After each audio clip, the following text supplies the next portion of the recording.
Hello, it's Darren at Moonhare Studio again, and you know the feeling. You've just downloaded that whizzy new version of Cubase and you can't wait to get stuck into all those awesome features on the Q that you've been working on for the last 6 months, and you start to load it up, and what happens? This. Well, what's going on here and how do we put it right? Now, the important thing to realise when you're upgrading is that it's not actually overwriting the previous version of Cubase. It will store an entirely new set of all of your presets, templates, etc. in a new file folder system. Now, your old one will have all of your own templates. I've got several Moonhare templates here which I use for recording. I've got several other bits and pieces which I've used in the past for various other projects, but those just won't get transferred across. And even my Qcon Pro X, which I use for all of my mixing, that's not going to get transferred across either, because that will be a template for a Mackie controller that will be stored. So how do we restore all of these? This is the folder that you're looking for if you've selected your standard setup. Now, if you've chosen somewhere obscure to put your folders, you are going to have to find them yourself, but this is the standard setup, and obviously I've highlighted my name there. You use your profile name in this location. So I'm going to cut and paste that into the top line of an Explorer window and hit enter.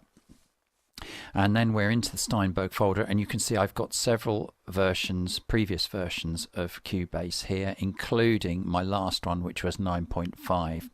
Now, if we look in Cubase 10 folder, we will see that there are a whole load of different presets here, defaults and things that are completely blank really, apart from the factory presets.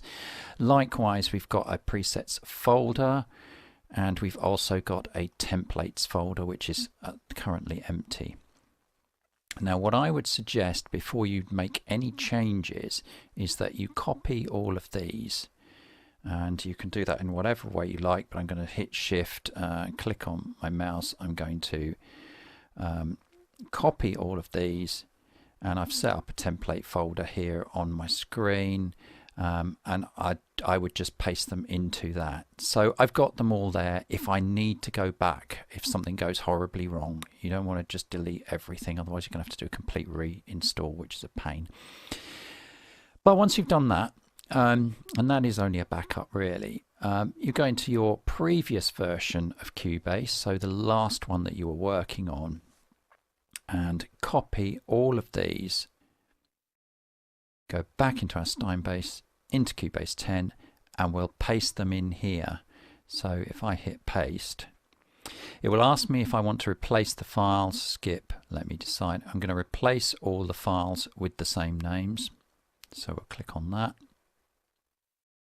Now, the next thing you'll need to do is get your presets and your project templates in. So once again, into the Steinberg folder, 9.5, my project templates, I'm going to copy, well, in fact, I'm just going to copy these ones because I don't use the other ones anymore. So I'll copy those and go back to the Steinberg folder, into Cubase 10, into my templates, and paste those in. And then the final one is our presets. Now, I've got 3 folders here which don't appear on the standard presets. So I'm going to copy all of those. So we'll copy back into 10, into our presets, and we will paste. And also, I've got 5 files here.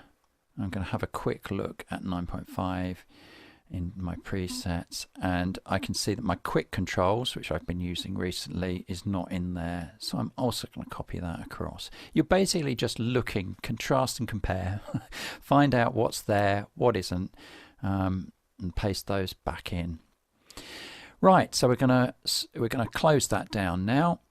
And I have put a link to this in the description below, so if you do want to cut and paste and then put your own name in so that you can find that folder, then that's fine. And let's close 9.5 down. Now we're going to open up 10 and see what's going on. Now, theoretically, if this works, my Moonhare Studio presets will be in the Cubase hub when it comes up. Now bear in mind that the first time you load all of this in with your previous presets, it's going to take a long load time, but I promise you after that it'll just load up normally. We're going to skip this bit. That's probably taken a minute and a half to go through all of that stuff, and now my hub loads up and there are my Moonhare preset templates, which is great. And it's loaded in all the recent stuff that I was doing in 9.5, but the moment of truth really is to actually load something in and see whether it works. So we'll go into my recent cues that I've been working on, and let's try this one and see what happens. This is the one I loaded at the beginning of this video, and we'll skip a little here. And hello, I'm back again, and that's all loaded in fine. It's asking me whether I want to register. I am already registered, and that's probably again something to do with the presets. And if I have a quick look at my Qcon, that's all working, so I'm able to play that. I don't know how loud that was. I hope that didn't blow your ears out. Let's take the master down a bit. Yeah, so that's all working fine, which is great. So there you go. That's how to restore your presets. I have to do this every time I upgrade, and I completely forget each time how to do it. So this is a memory jogger for me as well. So hope that was useful, and I look forward to seeing you on the next one.